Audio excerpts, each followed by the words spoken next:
Boo. All right. So everybody who had nothing better to do on a Saturday night than to join Kyle and myself, sincere appreciation. We're not going to call this a Halloween spookery, but it could be depending on how good or bad the show turns out. So thank you for everybody to show up and support Kyle and myself. And Kyle is a fellow reefer. He's got his own YouTube project going on. So if you like Kyle's message and what he's doing, I encourage you to hop over to his Reef channel. He's doing some pretty cool stuff over there. I think you'd enjoy that.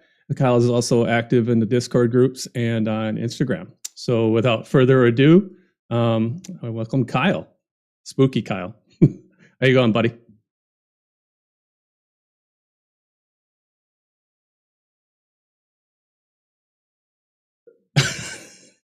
It's awesome. It's awesome. I know we've met on the Discord, and it's been a long time coming. Kyle's a person that I've learned quite a bit from. That's what I love about this hobby, is that you never know anything. And Kyle has actually executed some things that, yes, we can. He's executed some things that I'm working on still and are just a dream for me. We'll talk about those. And then we also have a love for Kalkwasser. So we thought, hey, what the hell? Let's not only talk about Kyle in the format we typically do here, but we thought we'd do a little dive into Kalkwasser because we're kind of nuts about it, and we've got our own brand. So we'd like to throw a few ideas out there. And once again, I leave the guest on mute. Sorry, Kyle. I did this the last stream too, and I'll learn not to do that anymore. Thanks, Jim. You had me muted. Hold on, let me redo that. Okay. Right. Yeah, Kyle's so quiet. Thanks for having me, Rob. Yeah, I'm sure you can. I'm sure you can hear him now. Okay. I was like, anyhow, I'll learn not to do that one of these times. But hey, rookie streamers, man, what are you gonna do? Maybe one of these days I'll get. I mean, I've never done this before, so I was just hoping it wasn't a problem on my end. No, and Kyle and I have met once or twice to make sure we had all the things ironed out until I got behind the wheel here. Our ducks in a row. Yeah, exactly. So Kyle, so for everybody who doesn't know you out there, give us a little background about, what you do, because I think some of your skills in life definitely are contributing to some of the things you're applying in the hobby, specifically like e-power. And talk a little bit about the tank and how you got started. All right, so a brief background about me. I am an electrical engineer. I went to a merchant marine academy, and I work in a power plant right now. So kind of pipes, plumbing, and control systems are something that I just do a lot of, so it's something I'm familiar with. As far as the hobby, I've always kept fish. From the little, when you're a kid, you get a little 10-gallon with a hang on the back Whisper filter from Tetra, to in 2018, I finally jumped into saltwater with a 32-gallon BioCube, which then turned into a very interesting 5-foot long 120, which then evolved into the 6-foot 180 you see behind me.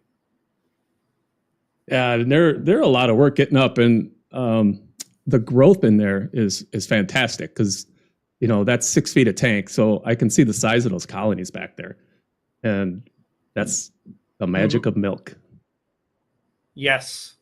Kalkwasser really, I mean, not that I don't want to say I had problems before. Before the move, I was doing 2-part, and then that evolved into a calcium. Well, I planned for a calcium reactor with the new tank when I moved because I was dosing so much 2-part and keeping track of, okay, the alkalinity is empty. Okay, the calcium's empty. Okay, magnesium, forgot about that one, occasionally. And that was a nightmare. So I was like, let me go to a calcium reactor. So we planned the 180 around a calcium reactor. And I quickly noticed how badly that'll depress my pH. I was lucky to break 8.0 when previously 8.2 was my normal daily high. Same rocks. I mean, I added more rock, but it was most of the same stuff. With the big change was the calcium reactor. Yeah, and I'm sure most people are pretty familiar with how calcium reactors, but just a high level. If you don't, the effluent that's created in order to dissolve the carbonate skeletons is very acidic. So as it drips into the tank, it increases the alkalinity, but then the pH typically tends to suffer a little bit. Although I think there's I think it was Was it Rich or Ben Johnson refers to calcium reactors as carbonic acid generators, because that's exactly what it's making. Exactly, and not to mention that there's quite a bit of additional equipment upfront costs with those things. Not to mention CO2 cylinders and all the considerations. It seems like a lot of the things that we add back into our tanks, or the methods that we kind of tend to do, you have to often make some kind of a concession with regards to space available, budgets, safety, with CO2 cylinders and things like that. So we'll see. And you'll see in some of the pictures, my calcium reactor is still installed, and it is running now, just very little to kind of supplement the calc, because I'm using saturated, but we'll get into that. You'll see it's eating up a good chunk under my stand for sure, especially, and I was limited in height as far as the CO2 cylinder. So, shortly after running, I was looking for alternatives. I almost went back to 2-part just to get away from the calcium reactor. And that's when I got into the Discord with Jim Graham, and I saw you guys all doing Kalkwasser. And then I took a trip to the Long Island Aquarium, and Joe was showing his daily 55-gallon Rubbermaid of Kalkwasser. And I was like, well, the aquarium's doing it. Yeah. And a lot of people I know are doing it.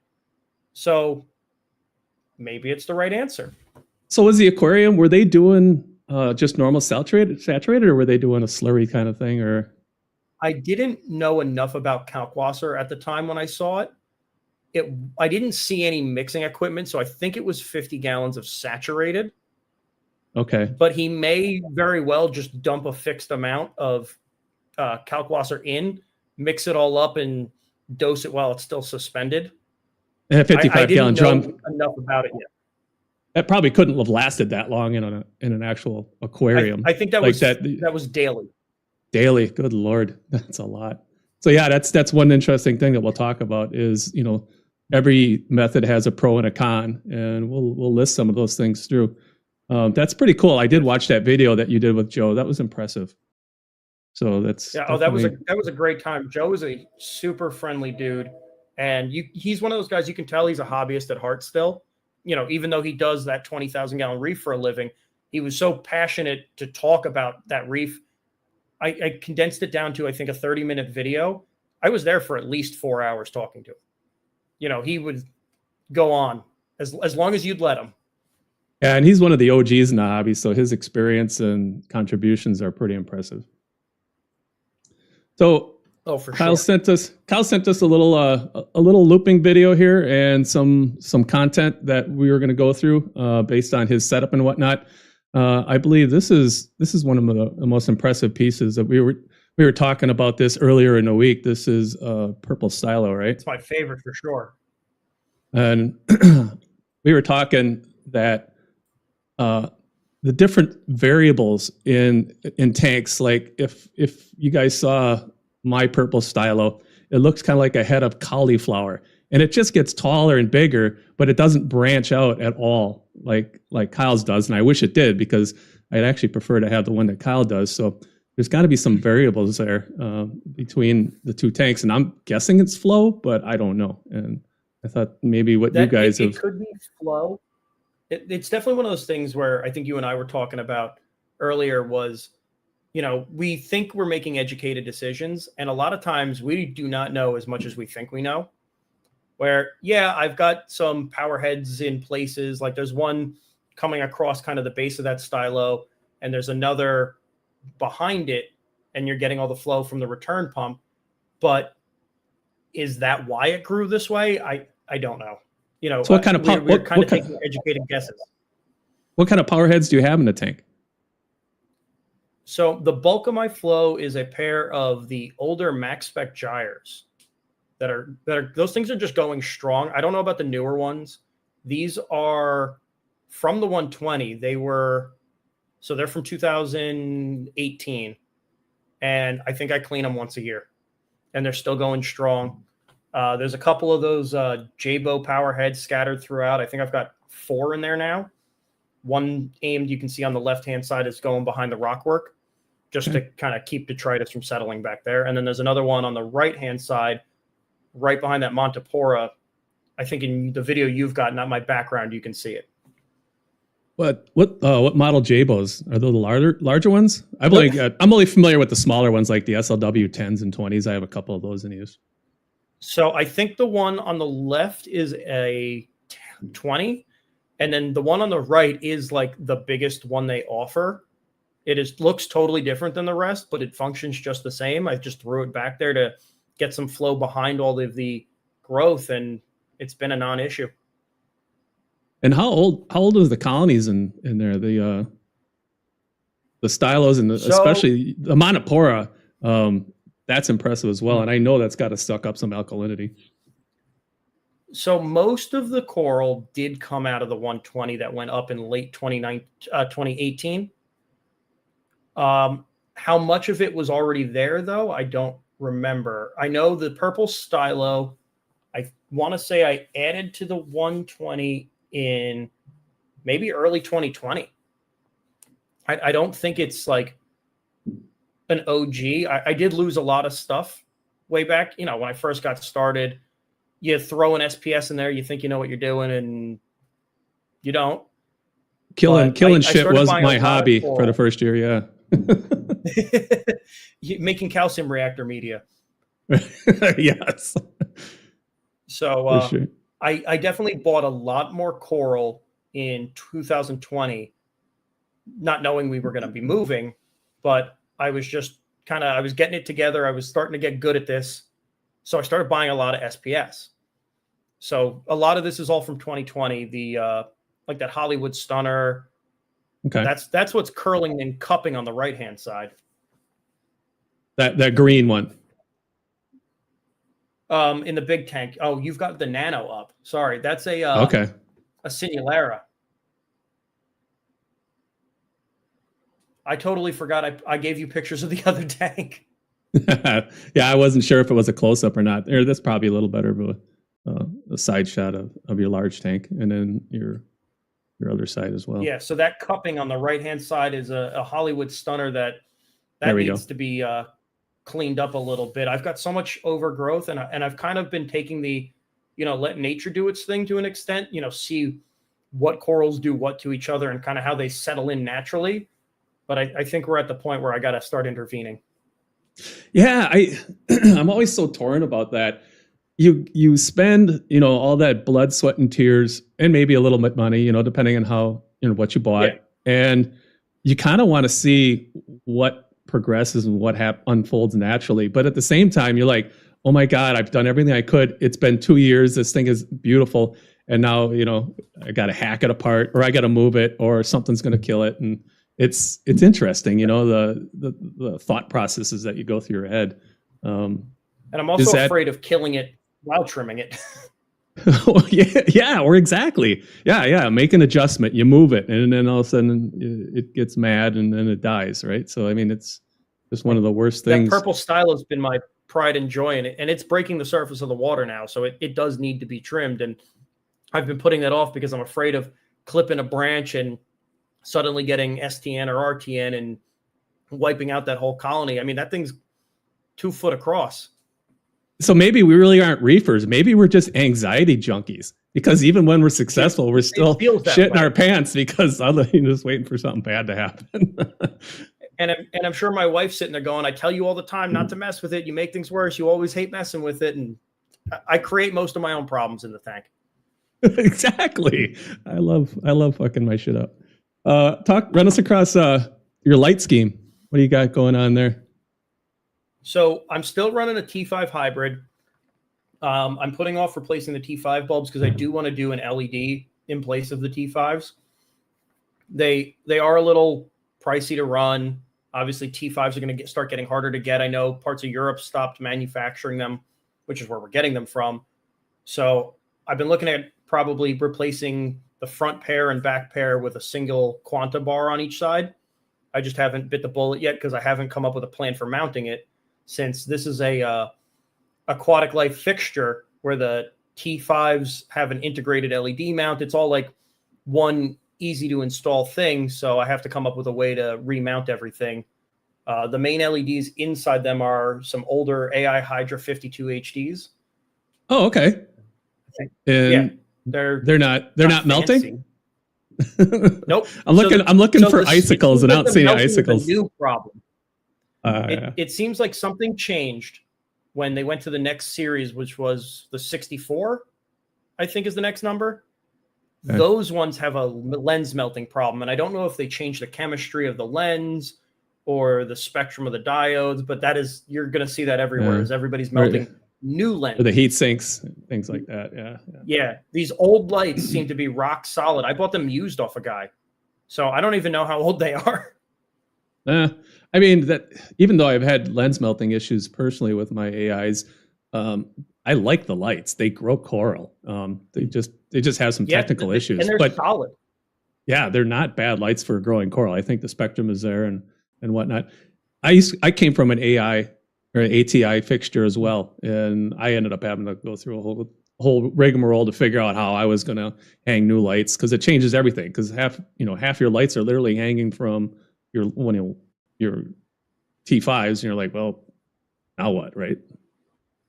Yeah, if I eliminate the T5s, I need to find a way. But I'm using the cantilever mount, so it's got a pair of crossbars hanging out over the tank.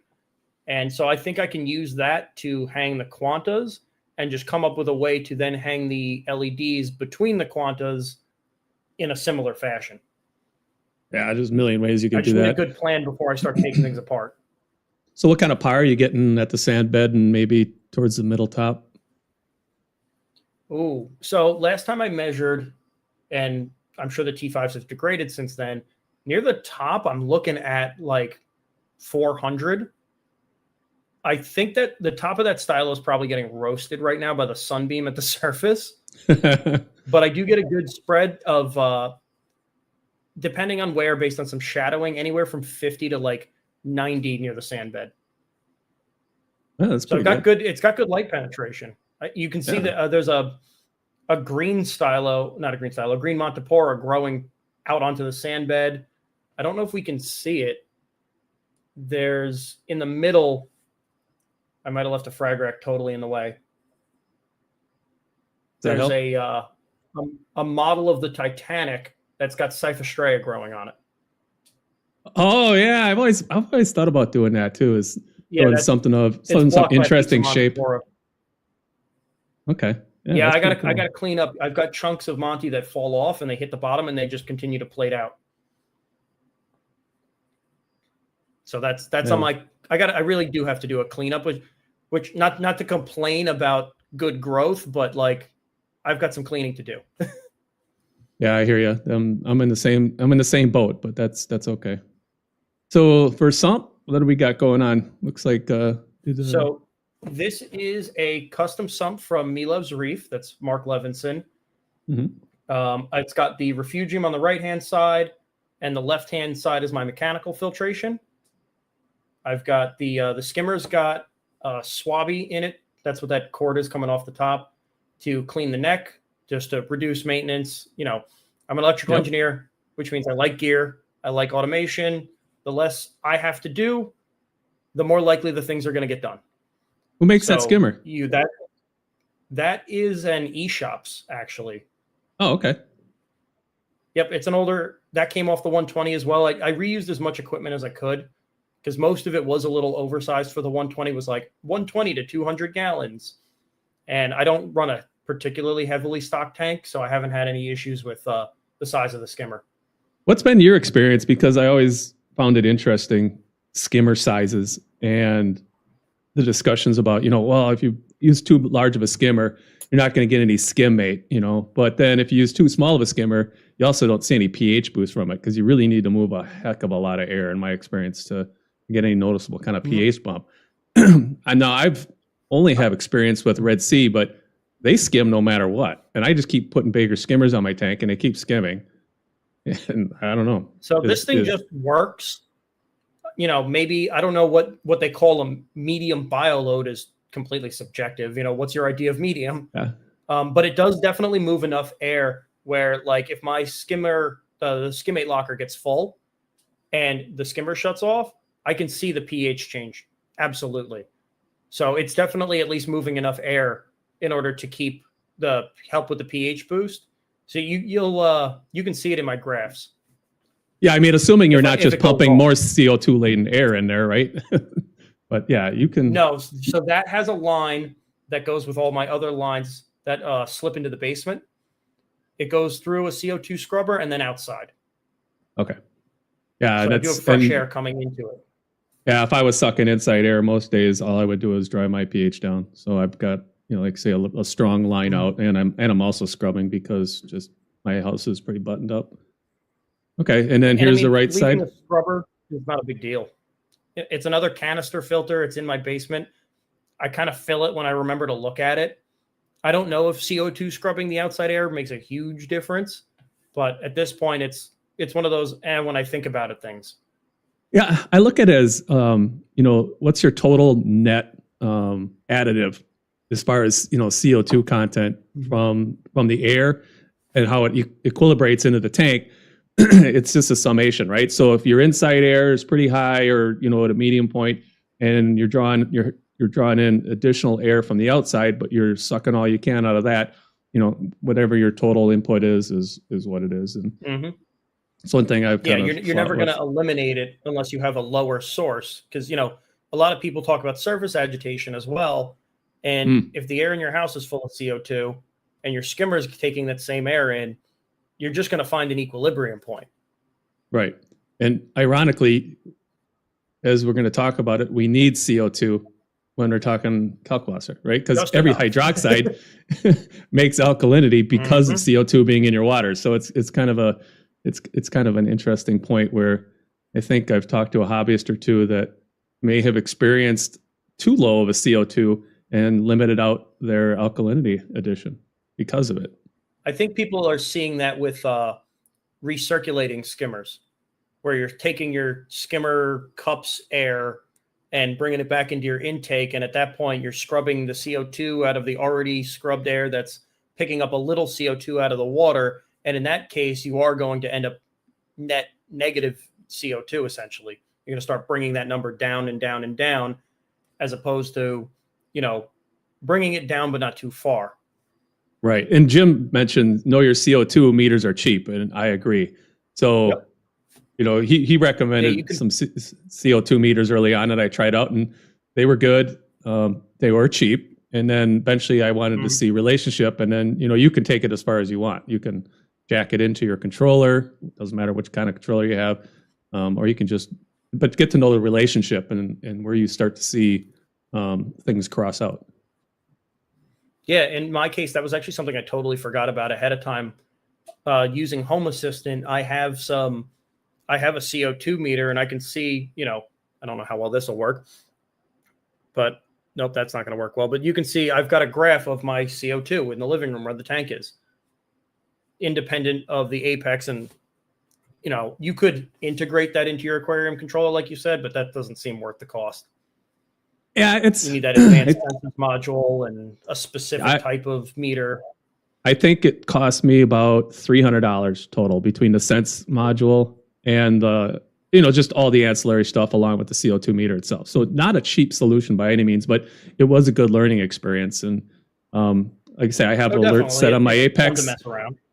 And if my CO2 is over 700, it pops me a message and I go open a window, because if it stays at 700 and above for too long, I see my pH drop. So that's, like I said, anything works. Just a casual thing like you have is just as effective, for sure. Yeah, you've got options. It's just information. You're not going to really be able to. Some people I've seen try to use it to control skimmers, but yes, yeah. I don't know if you end up overcomplicating things. Yeah, you certainly can. It's, again, more of a value added, right? So like for me, I kind of tend to say I like distributed control, but then when I look at what am I actually controlling with my apex? Temperature. That's it. Otherwise it's all monitoring, so I can make decisions. Yeah, for the most part it's watching. Yeah, which is good. You need to have your watch card. Like everything you'll see on my tank, most of it is being watched in some way, shape, or form by the apex. Like the CO2 bottle in the back. I did plumb a a pressure switch onto it. So if the bottle starts to drop, I mean, with CO2, kind of when it triggers the pressure switch, it's probably too late, but it will tell me. So I don't even have to look at it. It's just one of those like, hey, here's a red flag. Do something. Yeah, I like that. Yep. So what are you dosing besides, we know Kalkwasser, we'll get into how we're doing that, but you pulled out the moonshiners. I have been incredibly inconsistent with it lately, but at least it's forgiving. For trace elements, because I'm trying to avoid doing as many water changes as humanly possible. And with Kalkwasser, I haven't needed it for nutrient control anyway. So I do dose trace. I am using the moonshiners method. I am not the most strict about remembering every day to do the dailies.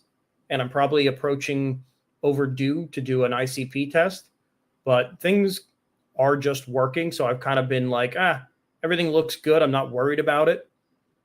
You know, that's a kind of a judgment thing you got to make. But I do need to get a little more on top of it. I'll probably do an ICP next week and make sure I'm not missing anything critical or accumulating anything critical before I, learn the hard way. So how many different, with the moonshiners, I think you're the second person I've talked to that's been playing with moonshiners. How many different individual elements or things do you have to dose typically? Or does it vary depending on ICP feedback? It depends on your needs. In my case, so the dailies, there are 6, or there's 5, but I'm beta testing a 6th. There's a cobalt, chromium, molybdenum, I think is that bottle on the left, right? Then iron, selenium is the one I'm testing. And then there's vanadium and iodine. And this is based on just things that don't remain bioavailable. Like iodine breaks down incredibly rapidly, especially with exposure to UV light. So that's one that you add it, and if you were to test it the next day, it's already back down. So that's the point of the dailies. Otherwise, everything else is just larger, I don't want to call them, they're not macro elements, I guess, but things that can stay there, you can accumulate more of, let them deplete a little bit. You got more wiggle room with. Yeah, right. Kind of like how magnesium is, where nobody has some people do put magnesium in calcium reactors, but magnesium is not something you're dosing daily. No, it's something, shoot, if I remember to measure my magnesium every 3 or 4 months, I'm lucky. Just seems to be, I know every tank is different, but my tank doesn't seem to suck up a lot of magnesium. I don't get too worried about it. Oh, for sure. So now you've got my calc stirrer up.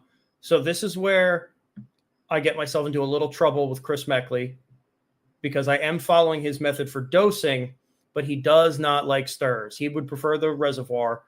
And I've already got a 50-gallon drum of RODI, a 50-gallon drum of salt water.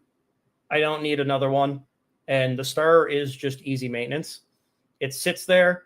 My pump just pushes RODI into it, so the pump's not getting exposed to the caustic solution, and it drips into the tank, and it has been working just fine.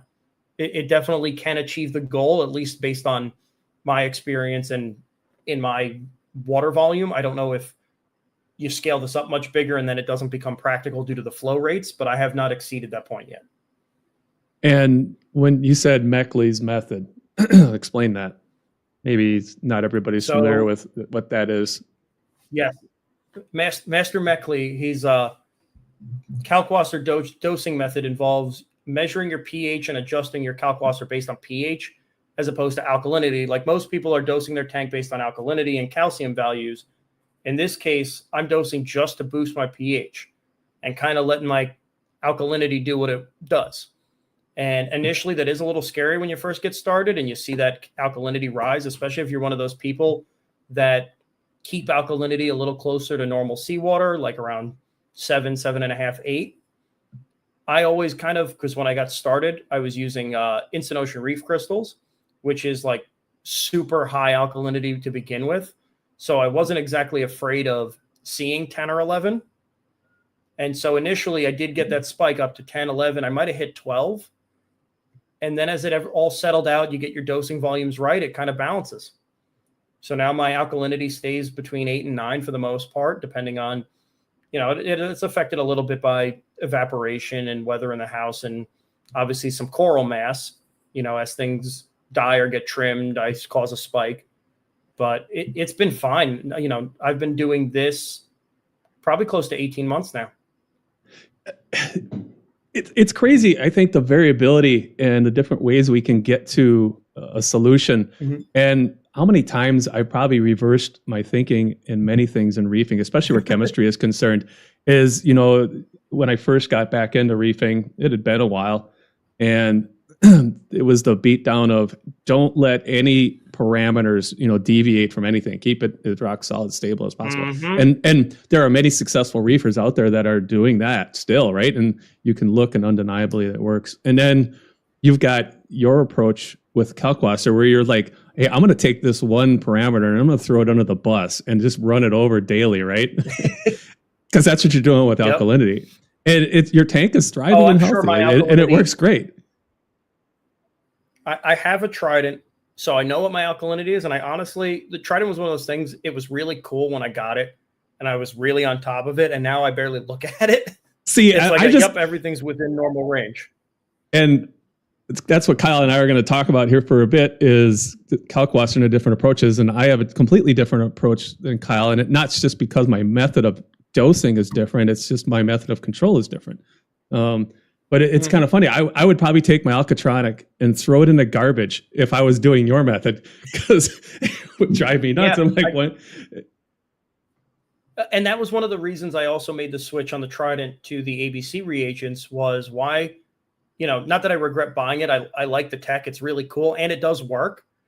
But the, you know, ongoing costs of the reagents, even if we were to say that the off brand is lesser quality, which I don't agree with, even if we were to say that, I don't care. I'm barely paying attention to it as it is, as long as it keeps chugging away and is roughly in the ballpark. So if something goes really askew, like my pump gets stuck on, I'll see an alk spike and a pH spike. Okay, I know where to start looking for a problem, but I'm not using it to go, oh no, my alkalinity drifted above 9. What am I doing? You know, right now it's 9.4. What's it been? Let's look at a graph. It was 8.6 on Monday. It is trending a little upward. Let's look at, oh, it only shows me a week at a time. Yeah, it's been between 8.3 and 9.5, 8.4 and 9.5 for the last week. That's not too bad. And there are a pile of parameters I've found beyond alkalinity that, at least the corals in my tank, for what I'm doing, they don't care. You know, if they're up or down or not exact. And the only time that I get scared is when my alkalinity dives. Like, I can shoot it up. Now, if it's gotten too low, I've had some bleaching events and some die off and things like that happen where if I screwed something up, I don't think I really had any catastrophic equipment failures per se. But I've seen it where if my alk drops below, let's say 7, I've got some corals that are, you know, very distressed. But like you said, I've definitely noticed that you definitely get a lot more. It's kind of contrary to normal convention. Is it seems like you get a little more forgiveness on the high end than on the low end. Like, yeah, you know, when I first started it, I spiked 13, which, if we're talking about 7 or 8 being normal, that's a huge high. But also, if you let it get below 7 down to 6, which isn't a huge low, you'll start to see real problems. I don't know if it's because it affects its bioabilities.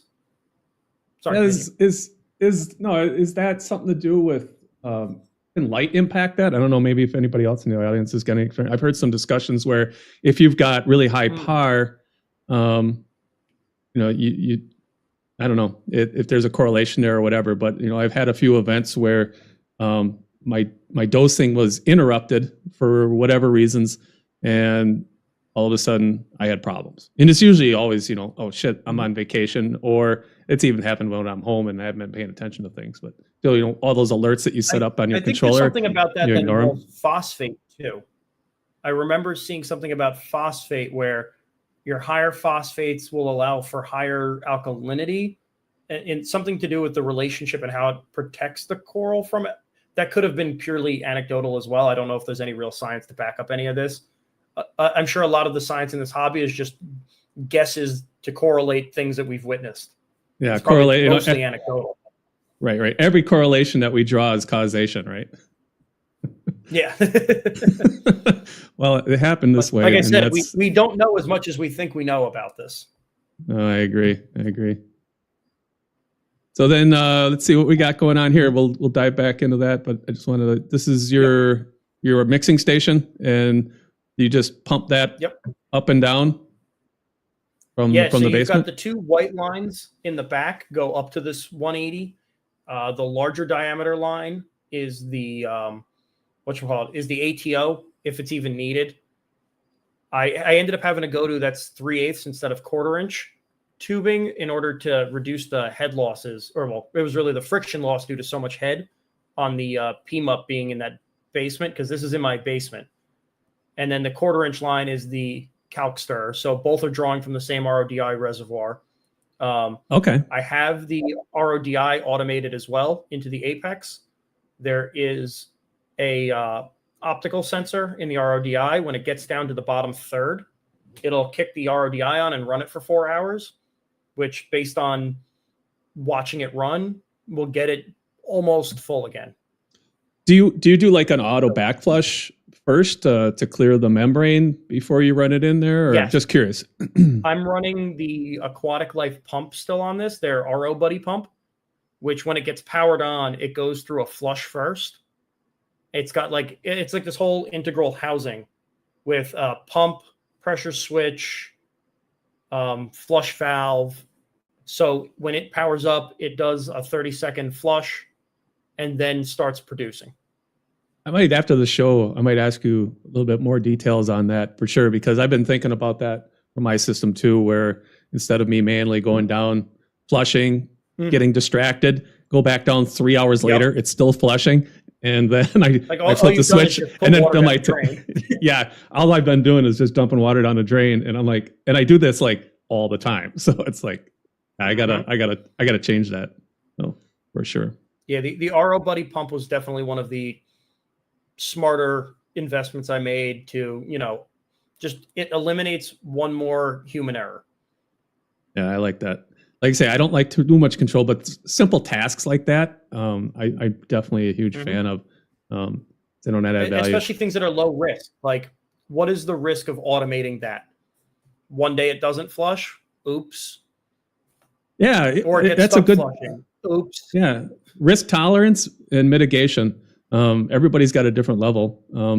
Like I have some very low tolerance, and that's why I do the calc method that I do, where I get a little gun shy with control failure, right? So like, like I completely agree with Kyle on dosing to a steady pH and throwing your alkaline into a bus is fine for corals in most tanks. And maybe you have a tank that you have some corals that won't take that, and you'd find out rather quickly. But I think that's a valid, viable method, and that doesn't bother me. But what freaks me out is, holy cow, what if my pH meter or probe goes wonk, right? And then it starts making bad decisions because of bad readings. And that's where I get gun shy at a personal level, right? Not saying you're crazy for doing it, just saying, especially when I step away for 2 weeks. I put a lot of faith in this Apex. I put a lot of faith in it, and I put a lot of faith in these probes. Absolutely. But one safety factor I do have is on the Vectra dosing pump. It does have a max daily limit you can set. Okay. So I do have that set higher than what I've calculated it should be able to dose based on evaporation. I gave it a little headspace above that, but it has a limit where the pump, even if the Apex is telling it to be on, the pump will say, nope, I've dosed too much. Oh, I forgot about that. I use a Vectra for dosing my Kalkwasser as well. I guess I forgot about the max daily limit. In Mobius, you can set a maximum daily limit. Yeah, because and you think kind of like I do. I like redundancy in systems and saying, hey, if I have to, how many different ways can I shut this off, right? Yep. So Kyle is dosing to a consistent pH, and I'm still like get off my lawn, old school, just keeping my alkalinity as steady as possible. So he's a little bit more forward thinking in that respects than I am. I'm dosing slurry, however, so that's where I'm a little crazy, and I'm like, oh yeah, no big deal. This is easy, you know. And well, there's people out there that think I'm crazy for that, but this is where the input here on the left side at the 90-degree elbow is a 1/2 inch, and then the output is 3/4 inch. And then you could see that that line coming down from the top with the blue RO line. That's coming from the Vectra. So, and then I'm just drawing. So how do you keep that in solution, Rob? Because that's always been one of the things where, like, when I started to hit the limit and I put my calcium reactor back online, was maybe I do go to slurry in order to get that higher concentration, but then I can't really use my stir. Right, and I had that same Avast. I started out with that same stir that you had. I like that stir. It's nice. Oh, it's great. It's like you said, it's a space saver. If you had the space, or and you didn't want to look at it, you had a place to put it. A 55-gallon drum or whatever, a 5-gallon bucket, perfect, right? But your case, when you got to put it under there, that's great. I liked it. It was a great thing to do. But slurry is for when you hit your evaporation limits, right? And then you don't want to put in a calcium reactor. So you've got your end covered from a calcium reactor. Or let's say you hit your evap limits and you could use some extra 2-part. Some people do that. That's fine. There's nothing wrong with that. This here, I'm using what we call 2%, which is 2% by weight volume of Kalkwasser. And I'm using a Jabo SLW10 to keep it in suspension. This configuration has been in use for 22 months now. I think I'm 2 months shy of 2 years on this. So you've been rocking it a long time. Yeah, it's been a long time. And the pump that's been in there is actually been running longer than that. So that's been running almost 2.5 years. Because remember, I think it was Mahina Corals and Telegram were on a stream. I think it was with Reef dudes. And this is just when I got back into the hobby, and they were talking about Kalkwasser slurry. And I'm like, oh, I remember playing a little bit with this way back in early 2000s. It wasn't exactly slurry, but I was starting to play with dosing the scum on the bottom, right? Because I had so much growth, and I was, wasn't getting my alkalinity up. Trying to get some extra oomph.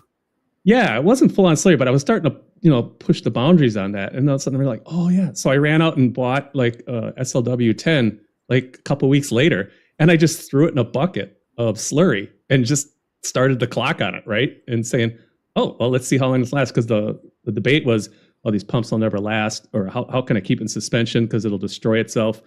I'm like, I'm interested. It was like $80, $70 for the pump. And I'm like, screw it. So it sat there in a solution of calc slurry in a bucket for 6 months before I ever started dosing it. I'm using that same pump 2.5 years later. That's got to be a good pump, because the calcium hydroxide solution is like, what's it, a pH of 12.7 or 12.8? The only thing I can think of worse than that would be sodium hydroxide, because both of these things can give you nasty chemical burn. You're gonna kill me, because watch later in this here. I'm gonna advance this video, and you're gonna see me do something. You'll be like, "You're nuts," and I am. But, oh no! So when I first made this, basically it's a Venturi mixer. This makes a turbulence in there. What I found is I'm still working on. I have to periodically, like anything else, it gums up after a little while. So you'll see I just put some quick disconnects, throw it in a little citric acid, and swap them out. I do that every 2 to 3 months as a regular maintenance piece, until I can at least figure out. Set that up. Yeah, I just turn them off, pop it off, throw it on the next one, and I don't even shut the pump off. But so yeah, it's just because it only takes 30 seconds to swap it out. And then, because this is a temporary setup, you'll laugh, I'm just using some painter's tape wrapped around a bottle of stuff I'll never throw in my tank anyways. How long has it been a temporary setup, Rob? This one here, 3 months, 2 or 3 months. Well, that's not too bad for temporary. No, I've been working with Kyle from Adaptive Reef. He's building me a custom board and stuff like that, and it's just been a while. So I actually took receipt of that. It got delivered last week. So the temporary setup is over. Oh, cool. Because when I get this all moved around, I've got to shift this wall, and then I'll put my power system, and we'll talk about that. But so this is essentially Kyle does make some nice stuff. Yeah, and Yeah, I was liking their stuff before they got bought by the Great Evil. And then you can see the SLW10 controller in the background there. And then, like I said, just I do like the Vectra. It's mechanically, it's not as sound as some other pumps, but the controllability on it, hands down, beats most other things out there that I've seen. Maybe GHL program's pretty good too. I'd say that would probably be the next best one. But yeah, my only gripe with it was we didn't get control over it with the MXM. That is the only negative I have. So then this is the original SLW10. That's almost 2.5 years old now. And then, so one thing, there we go. So that's me. So what I'm doing here is I'm fishing around. So we talked about different grades or different brands of Kalkwasser or, sodium hydroxide. Like, what should I buy, right? And I've recently moved to Mississippi lime, right? Mm-hmm. And I previously had been using bulk reef supplies, pharmaceutical grade or whatever. And what I found is even with the SLW10 is that every other refill, I would have to just dump that thing clear out because it would settle, not horribly, but I would say it would accumulate too much on the bottom over time where it would throw off my percentage. And then I'd see I'd see things drift. That Mississippi lime, you can throw a handful of it into the air in a room and come back a day later and still see it hanging around in the air. It's so light and fluffy. It's not piling up down there anymore like it is anymore. So I've since stopped re-emptying my bucket. I just mix, throw it in there, throw it in there. It never accumulates on the bottom to any extent at all, like just a tiny amount. And it was just me doing hey, am I building up piles on the bottom? Nope, not with that Mississippi. That stuff is amazing. Yeah, I made the same choice and switched to the Mississippi. I started getting it from Avast because he started selling the smaller packages of it, because that was the biggest hesitation. Was I was using the BRS pharma grade, and then I switched to the Kohler Labs from saltwateraquarium.com, and I don't know if you remember, but I was having issues with the clumping where I wasn't getting it into solution because it was packing underneath the mixer. Yes. So I did end up, the timing worked out nicely. Avast started selling the Mississippi in smaller packages because I was not about to buy a 55-pound bag of Mississippi lime to try to subdivide it myself. I mean, even though, the $70 in shipping for the $30 bag was still cheaper than the equivalent anywhere else. I know, that's funny. The little buckets you can get now are great. More than double the price of the value of the product you buy for shipping, and it's still magnitudes cheaper than buying anything else out there from other known sources. It's just crazy. I ended up splitting up. I ended up splitting a bag with a local reefer to kind of help that off. And I thought, I'll never use this much, and I'm already chewing through it pretty good. And then he quit reefing. I think he's in here now. But so then I inherited his other bucket, anyways. I'm covered for a while. So I did just pull it up. It's $46 from Concentrates Northwest for a 50 pounds. So we're at less than $1 a pound. Now let's see that shipping, just for curiosity's sake. $83. And keep in mind, a half a pound, a pound is like a half a kilogram, right? And saturated Kalkwasser is 1.73 grams per liter, right? So you're talking 6 grams of sodium hydroxide in a gallon of water. That's going to take you a long ways. Oh, for sure. I'm sure that 50 pounds would go a very long way. And so that's at least, the nice part of being able to buy the smaller quantities. I think I ordered the gallon. I think next time I'm going to buy the 5-gallon bucket just to buy in bulk. But we're talking, it is much more expensive. The 1 gallon, which is 4.5 pounds, is $35. But that's still cheaper than 4.5 pounds from BRS. Oh, yeah. And it's, honest to God, I found that. And it's the good stuff.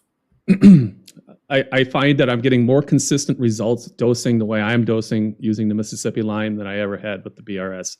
And you can even hold it in your hand. In your case, and it's the solubility is more important than anything. In my case, as long as I'm hitting saturated, it's fine. But in Well, your not case, you're trying solubility. to supersaturate it. Yeah. Well, yeah, solubility is same. I'm just running a suspension, right? Literally, it's just hanging in the wind. And Oh from yeah, that just aspect, yep. it hangs there better because it's a finer grade, and it's not. Some other people were talking about they're always worried about calcification or degradation of equipment. So I've got a picture I thought I'd show that.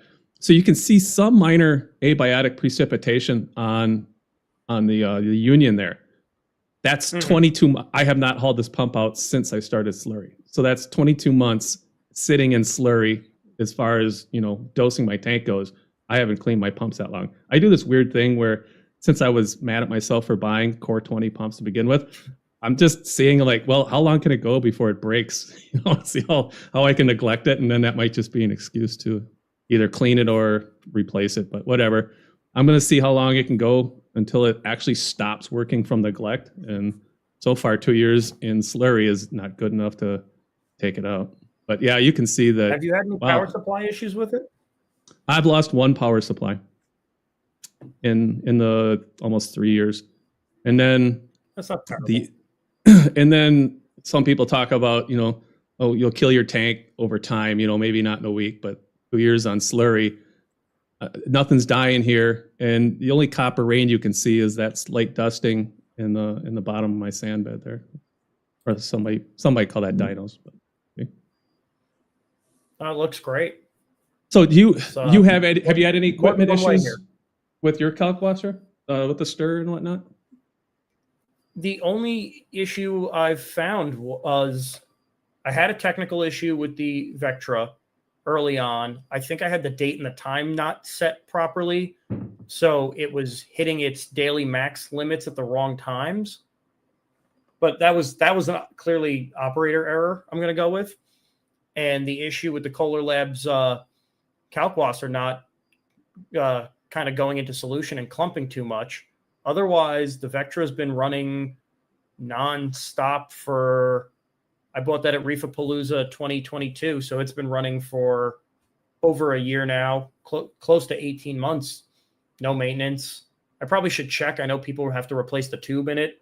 Yeah, but, you haven't had tube issues? That's the one thing I've complained about with the Vectras is that I've gone through, and this is to say I've used Vectras for things dosing other than Kalkwasser, so like trace elements or other stuff, right? I think it was carbon dosing for a while, and I would lose tube assemblies just from that. So I know it's not Kalkwasser.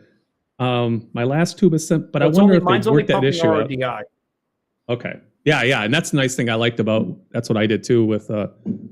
Well, I did it two ways. When I first put it in place, I was dosing calc out of my ATO, and that's when I turned my sand bed into a parking lot. And then I went to that.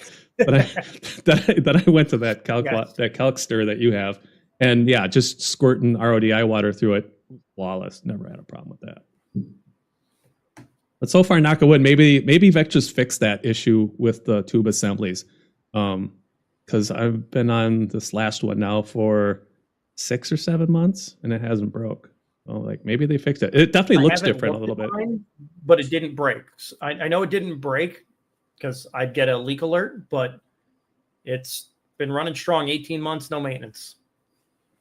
That's good. Yeah. All right. So maybe they have fixed that issue. And I got the Vectras early on, and I had a slew of I think I bought 5 or 6 spare tube assemblies at the time, and I was chewing through those like crazy. And I think since I re-upped on those, they look different. Like they've changed something. So that could be a non-issue anymore. But yeah, either way, it's a good sign. So we're talking Kalkwasser here. Other people call it slake lime, pickling lime. 2 brands that we've mentioned are Mississippi and BRS Pharma. I used back in the day in the early 2000s. I actually used Mrs. Lime, or that pickling lime stuff that you buy in the store.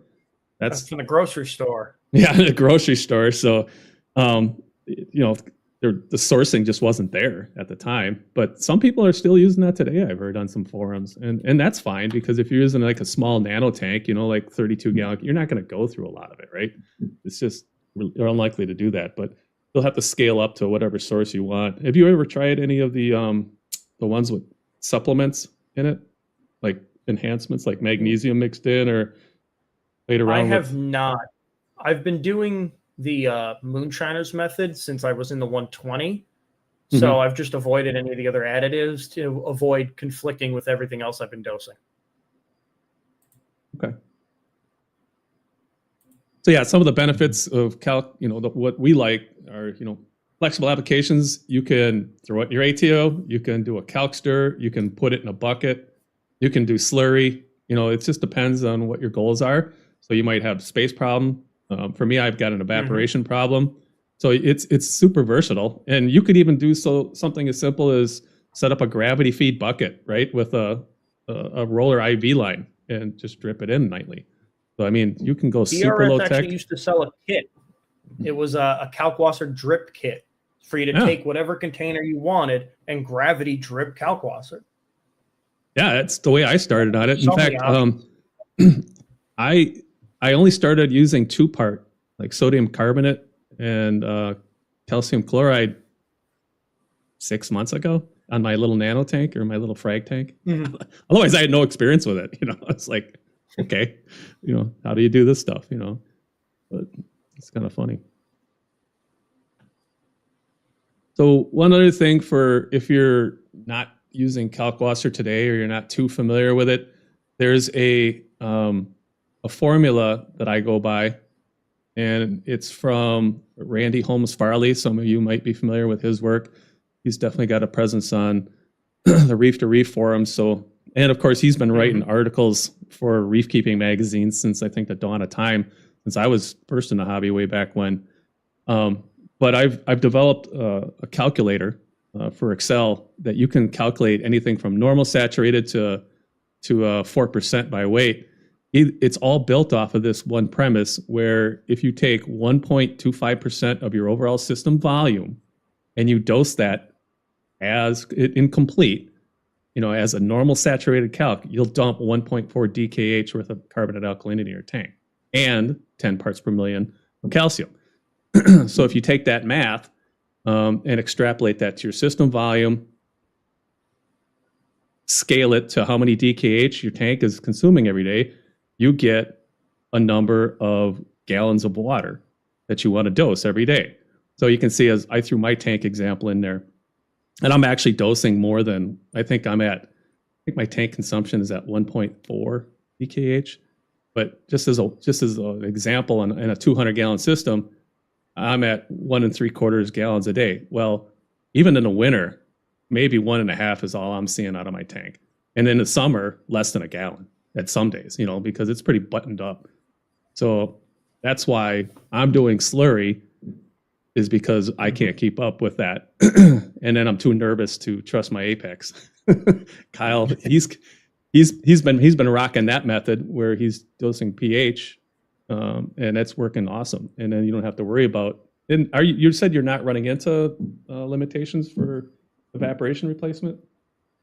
No, so I set myself up with a limitation based on evaporation initially, and my demand has definitely exceeded that, which is why I had to put the calcium reactor back online. I did think about moving to slurry, but I already had the calcium reactor, so it's not like the upfront cost was already gone because I'd already spent it.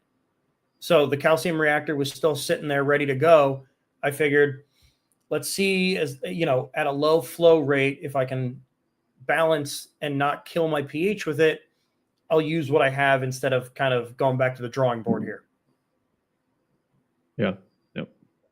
But it's a versatile solution, and there's just a couple things to remember about it. The things that I'm talking about, trying to remember here, I got to skip forward a little bit. Apologize. Is safety considerations. Don't stick your bare hand in a bucket of it. Yes, it's high pH, so don't stick your bare hands in there. You want to avoid skin, especially with the super concentrated stuff. I did immediately go back to the sink and wash my hands off really well. But a momentary exposure is fine. But seriously, I can't advocate doing that. So don't do what I do what I say, right? High pH considerations. So if you're going to splash it, don't get in your eyes. That's obviously bad. It's like, really bad. Try not to breathe it in. It's very dusty, especially the better it is, the dustier it is, from what we've seen. course, evaporation limitations. There's some debate on equipment wear, depending on your experiences. I know some people are talking about equipment wear, but I tend to think that those are experiences where it's more probably educational and implementation problem than anything. I've talked to too many people that have been successful with it otherwise. And then, of course, just watch where you're getting your sources from. Stick with known brands if possible, because you don't want, impurities. People talk about in the past copper rain. It's just kind of a euphemism for, make sure that there's not a lot of junk in the stuff that you're buying. So I tend to avoid, even though it's probably great for human consumption out of the grocery store, we can absorb and deal with a lot of things that our reef tanks can't, right? Yeah, that is true. We are not coral, biologically speaking. Just because it is safe for human consumption doesn't mean it's safe for invertebrates, like your copper example. Okay. Yeah. Jim just mentioned, there's a bunch of really nice people, and it's about the most chill environment you'll ever get to. You can ask the stupidest questions ever, and I promise nobody will make you feel sorry for it. There's just not that vibe there. It's free, so we're not selling you anything. There's no limits. You don't have to buy a membership. Everybody has equal rights, and it's just a chill environment. And there's a lot of super smart people like Kyle here, who's teaching me a ton of things about, just how to reef and electrical, and we'll get into that because he's got pretty cool implementation of his power. That's trying to see how to share the server. Both he and Telegram have inspired me to get my shit together with backup power.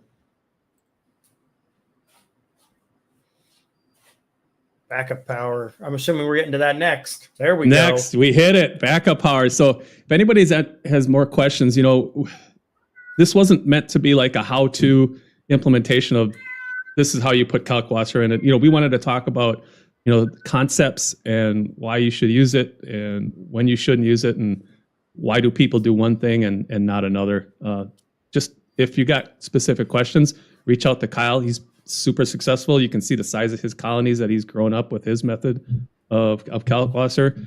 I've got a different method. His is more primary SPS than LPS. Mine is more LPS driven.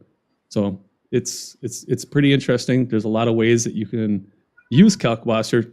Doesn't matter what your setup is. You can accommodate different methods for it. All right, talk to me a little bit about your journey on e-power and backup solutions. Yeah, so this wasn't... And why did you put one in? So I learned we won't call it a hard lesson, but 2020 actually, we had an extended power outage and I spent 5 days running my tank on a generator. And that was nerve-wracking to all hell. Did you have a generator when it went down? I had a generator. I was prepared, except for I was at work when the power first went out. And it was the game of making phone calls of who can go pull my generator out, start it, so easy part, and then figure out which things from the fish tank need to get plugged into the generator.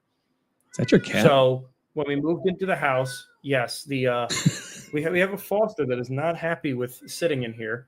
He wants to be on camera. Oh my God. Lavender. She just got spayed, so she can't be out and about. Let me see if Kayla can relocate. I was just gonna ask you. I'm like, it sounds horny. She wasn't in here before. Kayla literally just brought her back because she lost her cone. That's hilarious. I have 2 cats at house. So.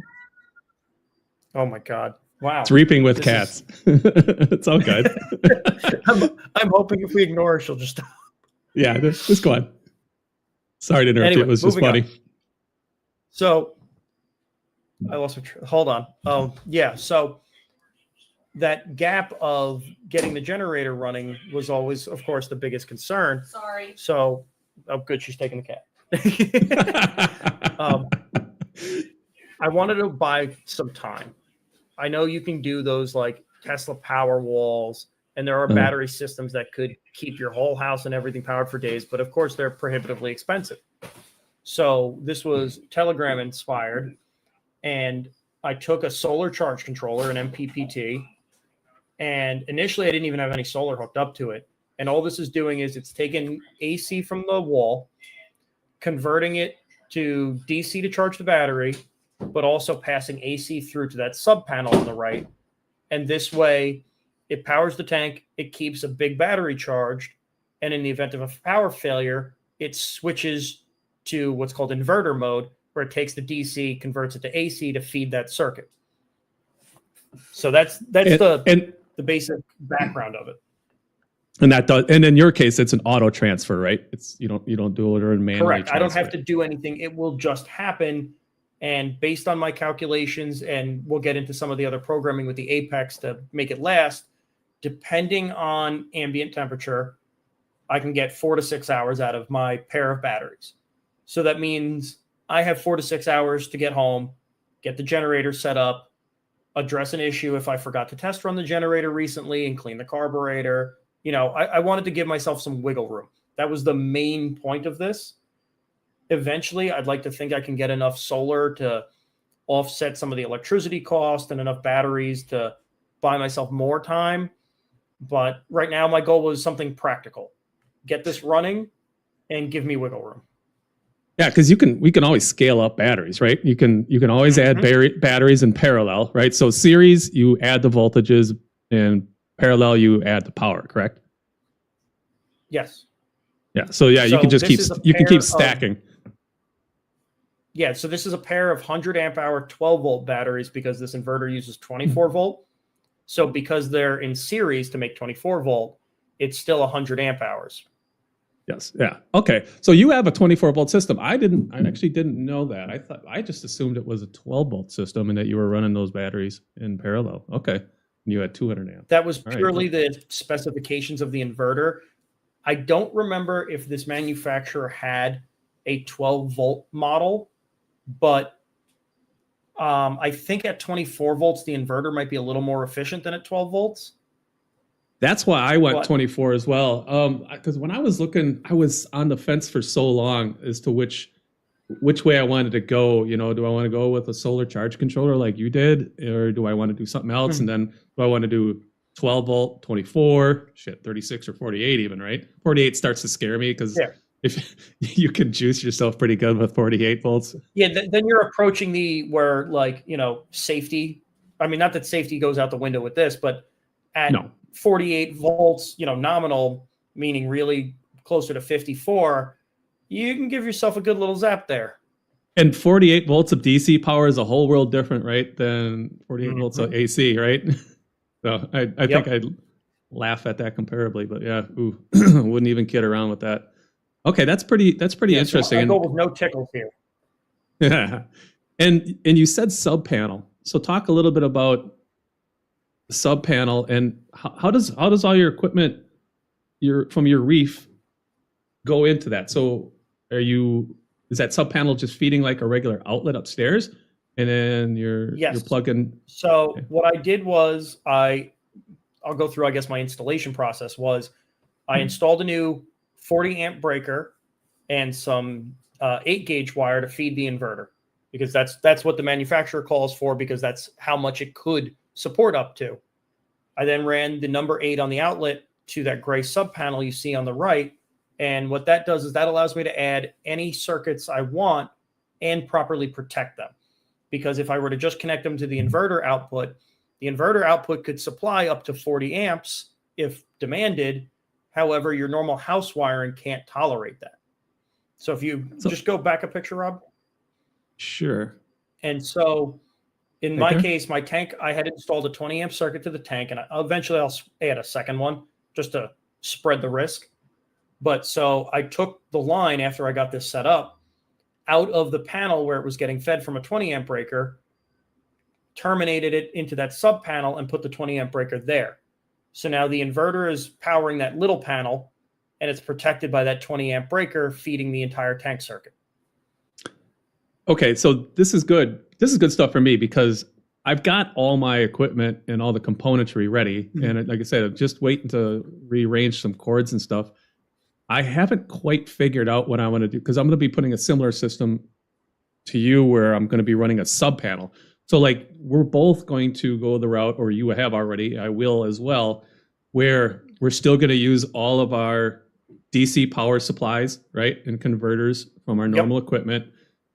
Or maybe even if they don't, and if you're using an AC, you still go to any outlets supplied by the sub panels. Versus you could go the route where you could eliminate all those power bricks, and depending on whether or not you have a 12 volt or a 24 volt system, use like some buck converters. So let's say at a 12 volt battery system, use some buck converters to go up to 24 if you needed to supply anything along those lines with those.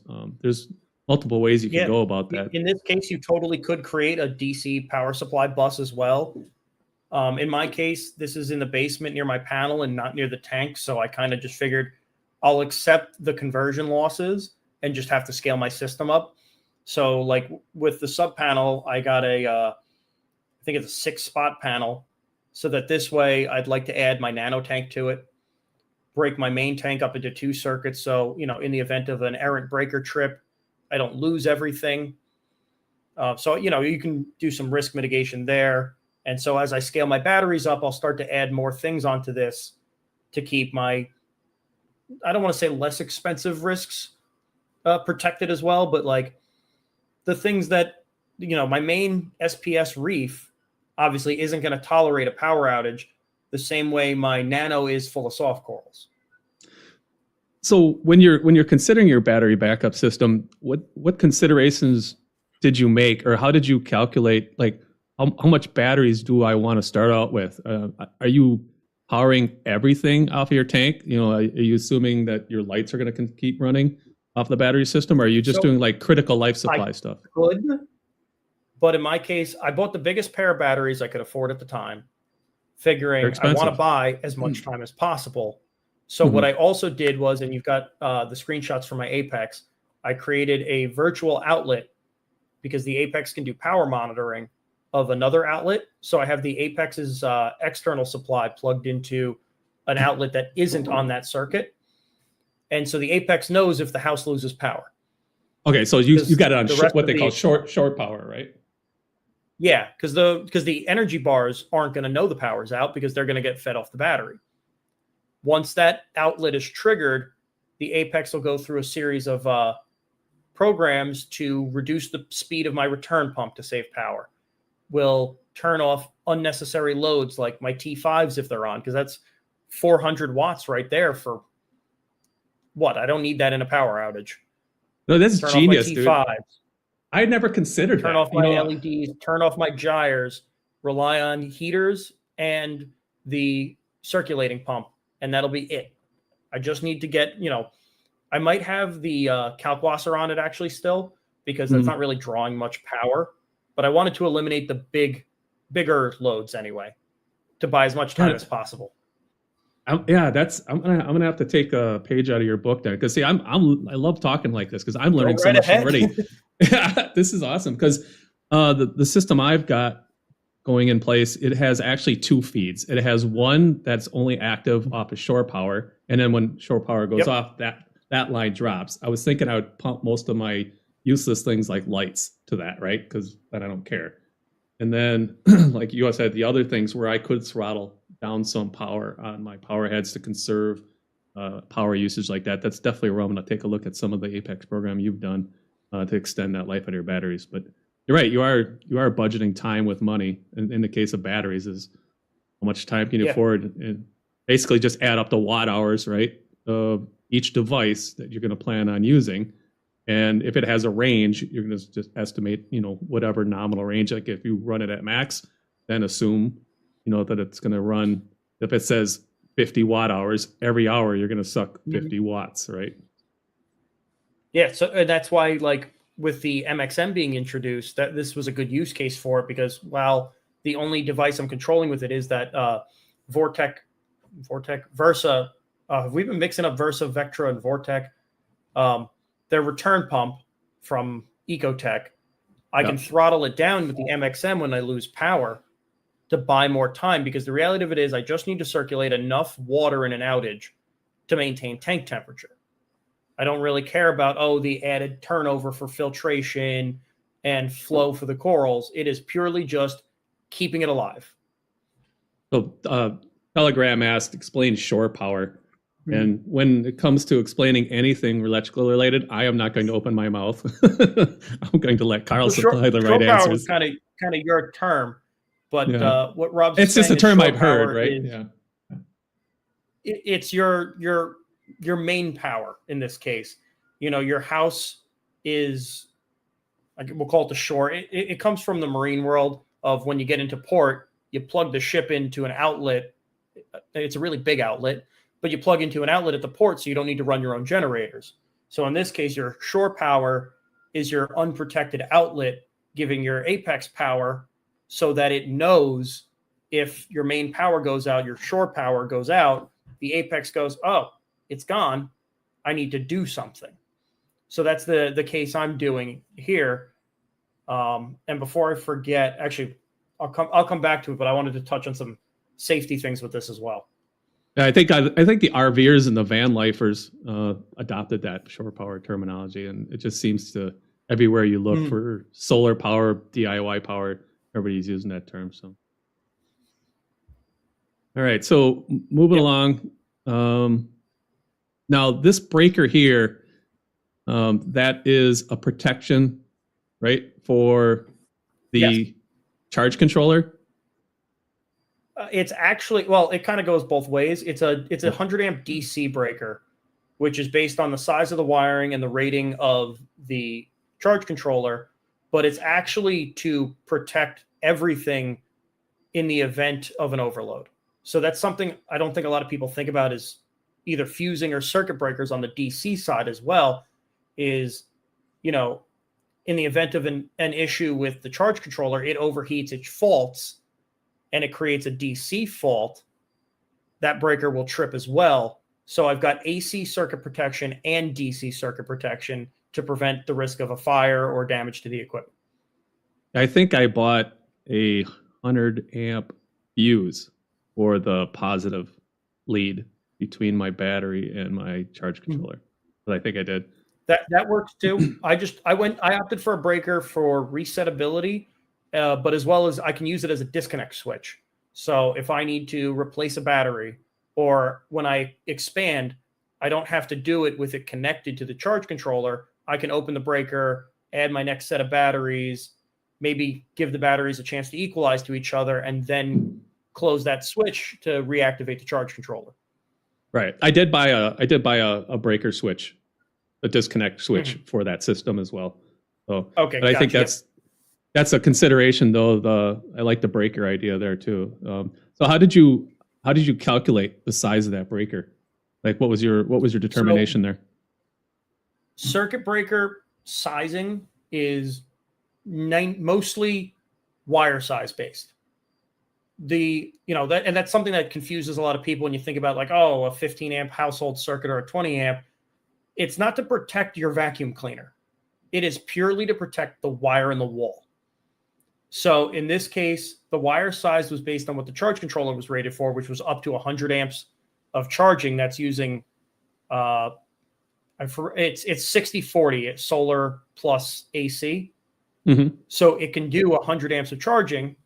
So I went with the wire is, that might be number 6 or number 2. I don't remember off the top of my head. And a breaker sized for that wiring so that the wiring doesn't catch fire. If we approach an overload of the wire, the breaker will trip. Same thing with the sub panel feeding the tank. That's one thing I get paranoid about getting wrong is wire size, because if you go too small, that thing is just going to get hot, right? And then obviously you could have a failure in a power draw or anything like that.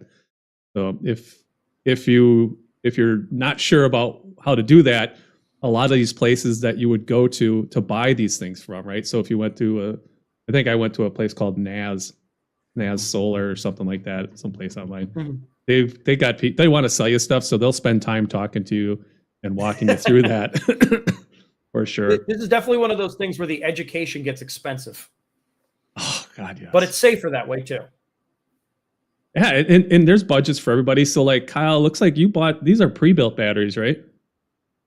Yes, I decided I wasn't going to fiddle around making cells. I have a friend who does make lithium ion cells for himself. And just the way the technology is right now, I figured, you know what? I can buy the batteries built, over, done with, put them in, peace of mind. It's got the BMS built into it. I don't have to think about it. It's one of those things I could have DIY'd, but at that point, we're getting so far down into the minutia. I DIY'd the whole rest of the system. I'll use some pre-built batteries. I know it's always, you can trade time, money, and maybe quality. I don't know, pick two, right? What is this thing going on here? So that goes to we'll call it my final backup system, is the generator interlock.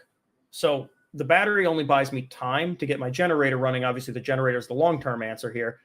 This is the proper way to install a portable generator.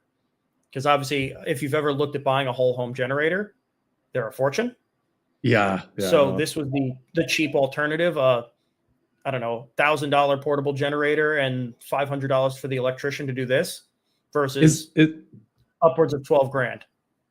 Is this the sub panel that's fed from your charge controller, or is this your main panel for your house?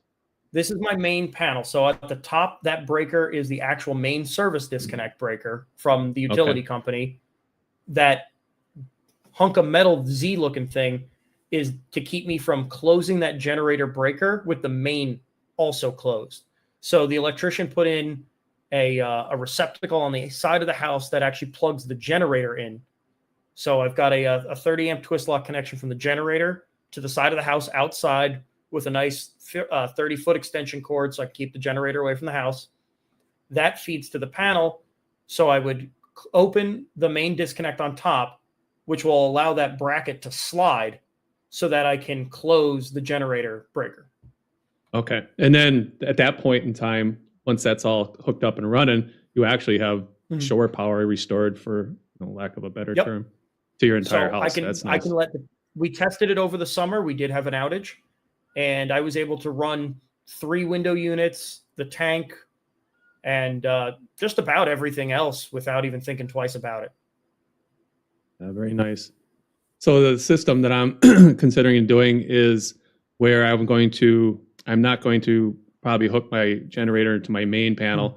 I'm going to do a similar thing where I'm going to do an automatic transfer switch. It's like a secondary automatic transfer switch where it'll flip over to a sub, where I can plug my generator into the sub panel and just run that. Yeah.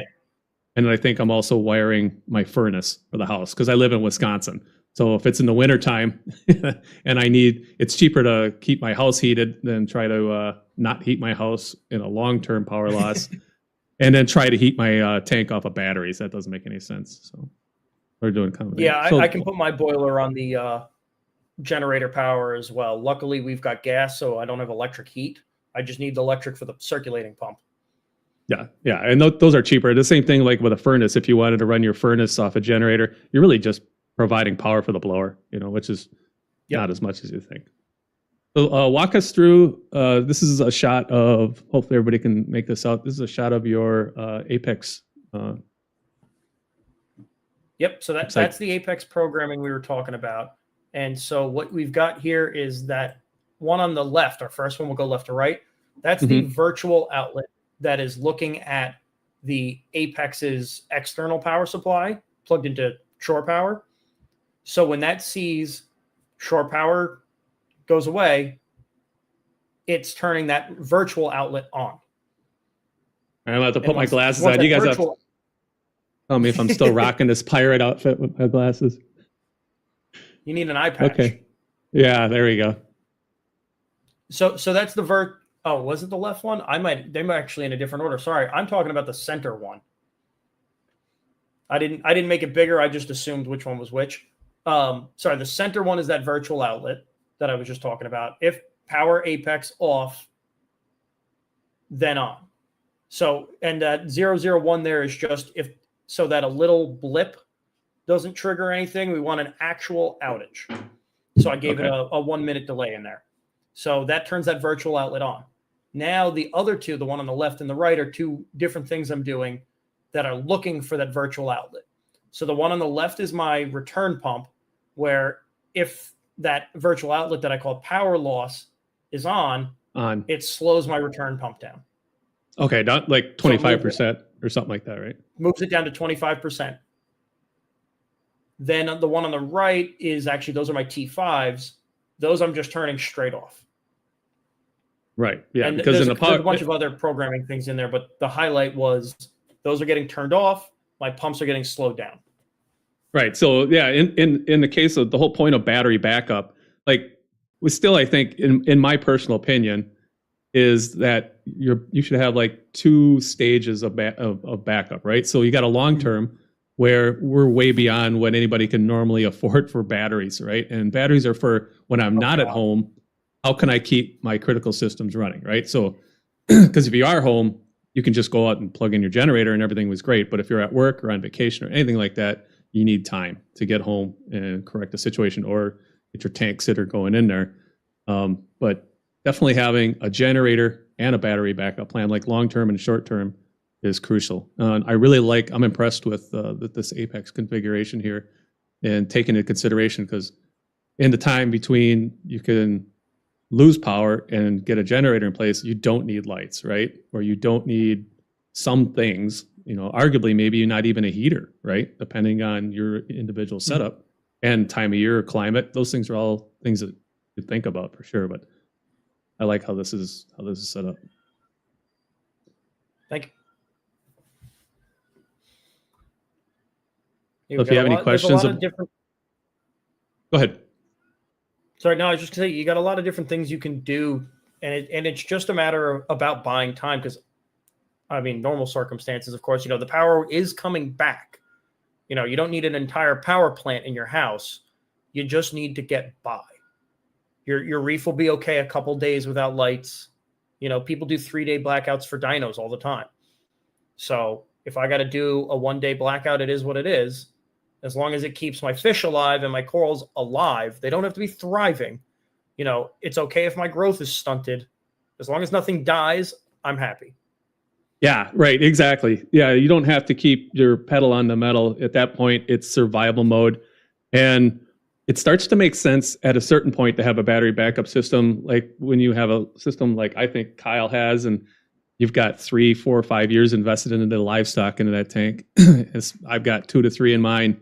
Losing that is a travesty. And you're not just losing loss of animal life, you're losing 2 years of your time or more, So at some point, maybe at the beginning, it doesn't make sense to have a battery backup and you can do what you got to do.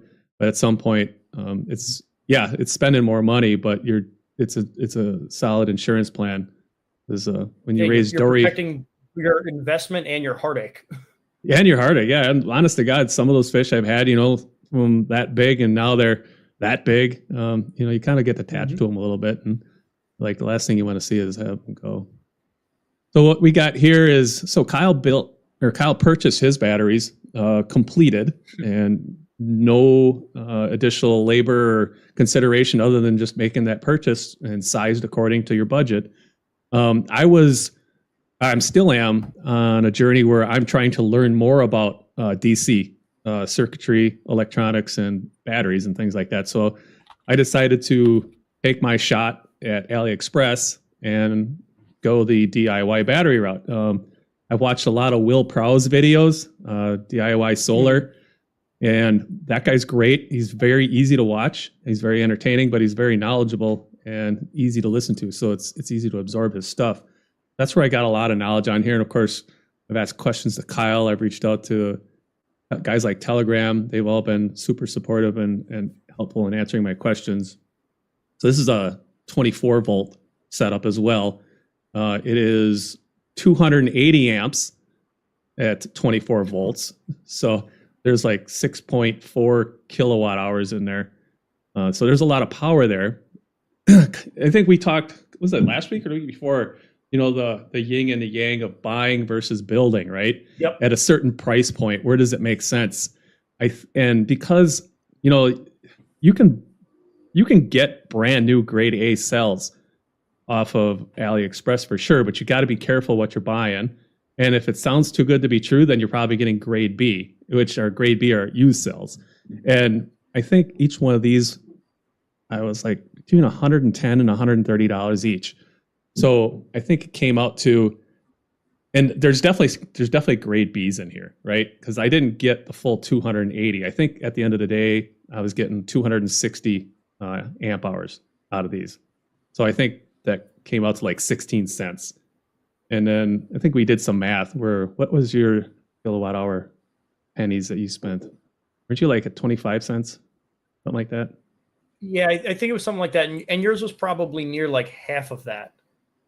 Yeah, but you know, and if I bought grade A's, yeah, it was a good, interesting discussion, right? Because I mean, in the course of making this thing, I blew up one of these things. I mean, it didn't quite explode, but it got about twice as large as when it was newer.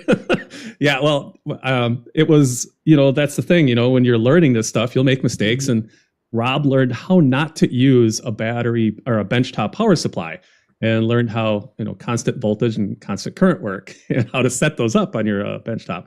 Well, I didn't quite set that up right and overcharged the battery. So I think I ran what should be a 3.2 volt cell nominally. I think there was like 6 volts, 5 volts in there. So, and it basically swelled up to pretty bad. So I torched that thing. So I had to actually go out and buy a new one, but that was a lesson learned. So, I mean, it's part of that game. That was part of why I bought the pre-builts. Was at the time, you know, when we were approaching winter when I built that system, we're likely to have an outage. My goal was get something functional. I can learn how to build my own batteries later. Right. And in your case, you dove head first. I did. You know, some of these things, like I said, I've been on a quest to learn more of this stuff. So I was okay to do that. And like I said, it was inspiring to watch those videos. So if I had to do it again, would I buy some? Yeah, maybe not. After I've been through this now, obviously I could do this with my eyes closed. And you can definitely save some money, you know, but it's a learning curve. And if you want to add up the total costs, you know, I had to buy a benchtop power supply. I had to have an inverter that wasn't my charge controller, because I had to do, you know, discharge tests, right? And learn how to balance. And so there was some initial upfront costs that obviously I'll extend to use through my hobby anyways, because I'm always tinkering and building stuff anyhow. But, you know, it's all things that you have to consider. Yeah, it wasn't simply cost of material.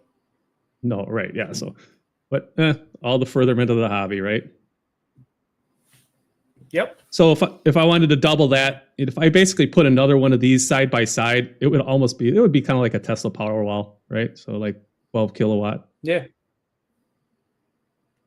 So then let me see back up here. Okay, so Kyle mentioned a battery management system. So if you buy those pre-configured batteries, and if you actually peel them apart, you'd find something that looks similar to this. And a battery management system is basically just an insurance policy that protects the batteries from getting overcharged. Lithium iron phosphate, unlike lead acid batteries, can't be charged in the cold. So they need thermal protection. And even though in this case, we're inside the house, I guess it's plausible that if your house plummeted to less than 30 degrees Fahrenheit, that, you know, you wouldn't want to charge these batteries. But, you know, unlikely, but however that the case may be, it protects it from a lot of things. It helps balance the batteries out. But you have one of these buried in there, and this is just a 100 amp one that I got from Overkill Solar. So if you're building your own DIY, you'll learn about battery management systems. Smart shunt. So this one here is something I can access from Bluetooth, and then ultimately I think I got the Vitron system. I got the Cerebro, so I'll be able to actually access that, see power usage from anywhere in the world. But here, this a shunt really cool. Just basically. A shunt basically just tells you how much power has gone across, right? The negative leg. I believe. Did I get that right? That's the negative, the black. I think that's on the negative side. And then, so Kyle has a solar charge controller. I just went with a straight charger or inverter charger. So there's basically a automatic transfer switch in there and an inverter and just some other fancy stuff to help monitor that. And then 2 legs, transmit a shore power and then a failover battery backup. Yeah, I opted for the solar one just because I've got a porch roof that's got some good sunlight. I figured if I can throw a couple panels up there, and if the power goes out on a sunny day, I buy myself a little extra time. Yeah, I'm not sure. If I lose it in a snowstorm, I'm SOL anyway. Yeah, northern climates kind of suck, but I mean, plenty of people make solar power work up north this way. But I'm not sure if I'll ever do solar or not. But either way, Victron makes MPPT modules, so I could put one on there and expand this system to deal with solar. But I don't see that happening, so I was okay. This is just a fancy bus bar terminal to integrate all the shunts and everything else that I'm doing, and between the battery and the inverter charger.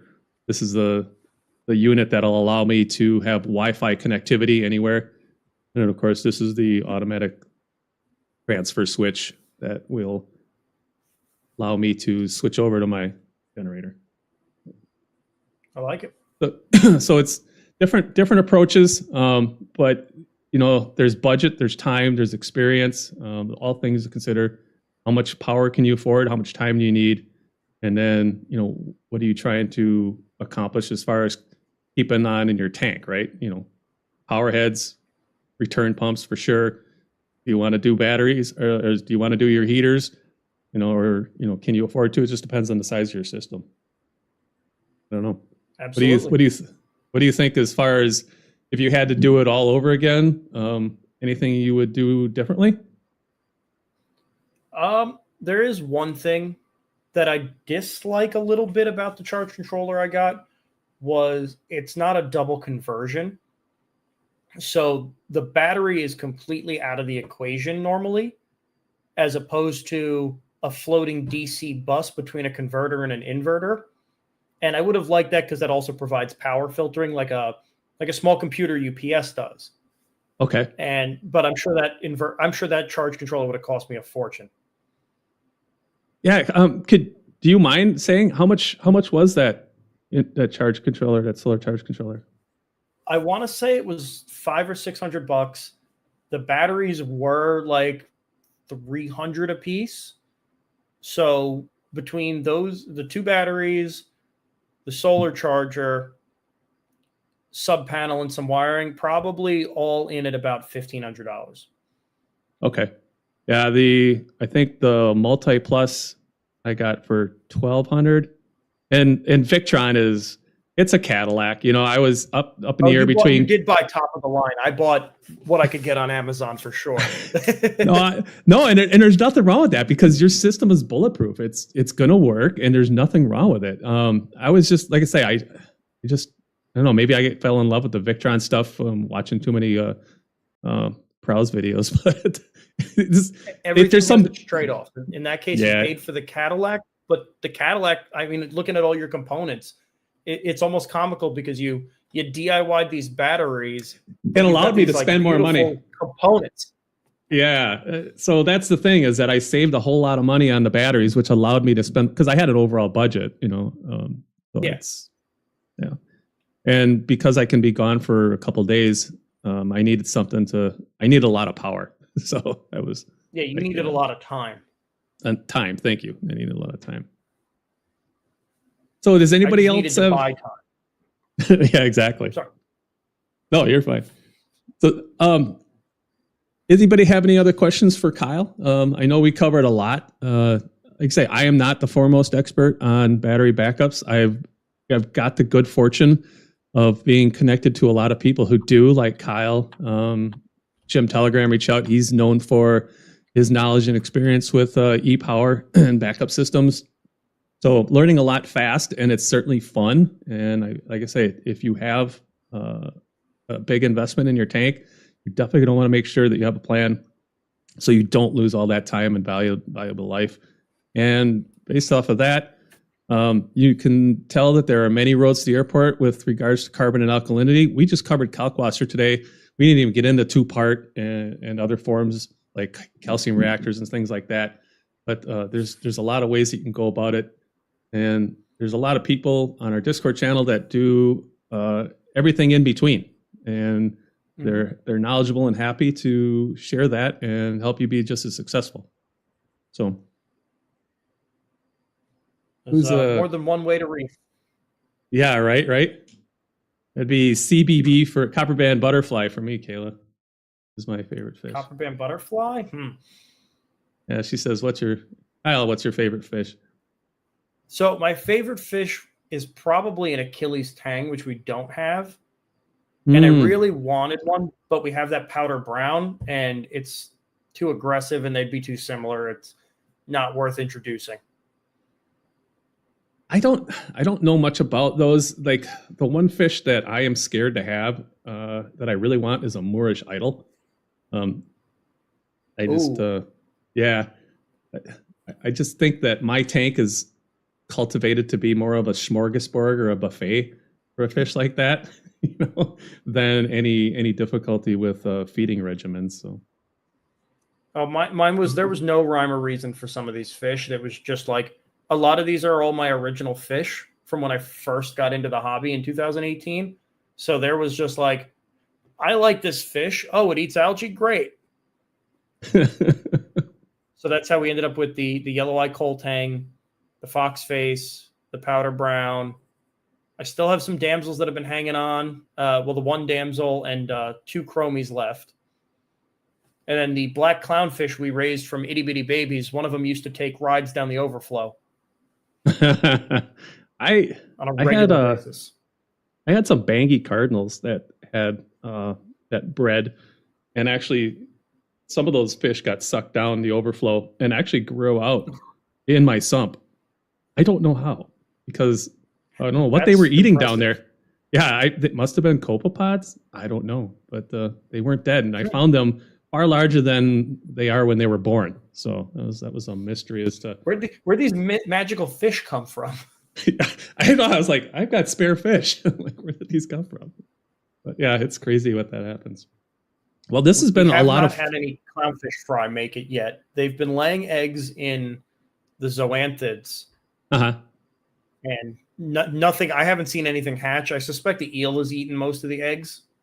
So free fish food. I'm waiting for my clowns to start. They're paired. I'm waiting for them to start laying. The male is young, so I'm not sure how old the males have to be when they can start becoming of mating age, however that is. I'm still on the fence on whether I want to try to hatch anything or not. I'm certainly set up for it with the phytoplankton. Growing rotophyters would be pretty easy. I've got plenty of space for tanks and stuff, so just decide if do I want the time suck or not, because there's no money in rearing clownfish for sure. I think it would just be more of a learning exercise. Or if I did successfully rear clownfish, everybody's getting free clownfish. I'm not going to waste my time trying to sell them. Yeah, that's part of why I was like, all right, so if I get if I help them and they live, now what do I do with them? Yeah, exactly. Yeah, I've been pretty good about resisting multi-tank syndrome, and I don't count, a small frag tank, because that's just, I call that, everybody's got a shit tank that you throw whatever into for whatever reason, by time or accidental frags or problem stuff. But well, Kyle, this has been awesome. Time has flown. Yeah, no, this was great. This has been a very educational stream for me. I hope some of you out there learn something, or at least are interested or inspired to learn more. Recommend definitely digging into backup power when it is time for you, and start thinking about those things ahead of time as your tank is growing out. If you have any questions, we've got a ton of resources and people who want to help other people be successful.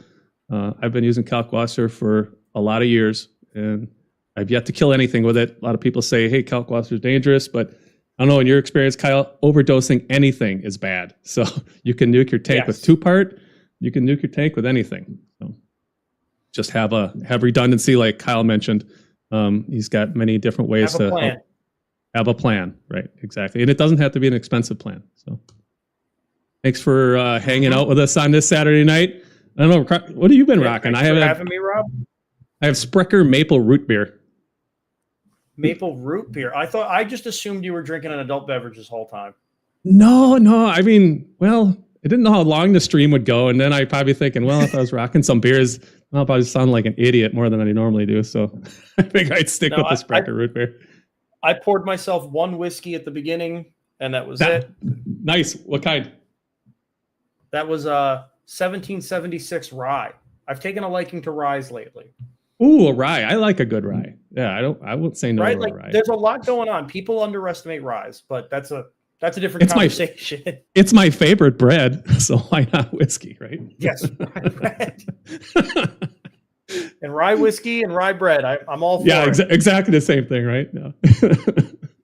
All right, man. Both together. Been great talking, and we'll keep in touch because I definitely have some things to ask you about the sub panel when I get to that point, which I imagine will be within the next month or so. I will probably be starting to hang that stuff up. So, all right, everybody. You know how to get a hold of me, and anyone can always message me on Instagram if you got questions. Yeah, and check out Kyle's YouTube channel. He's got some cool stuff going on there. It's kind of laid back like this one. Probably not seeing him put out stuff every week. Neither I do because we have lives and other things to do. But yes, it's when he does put some out, it's definitely worth watching. And thanks everybody for hanging out. And we'll catch you soon. Thanks, Rob. Take care.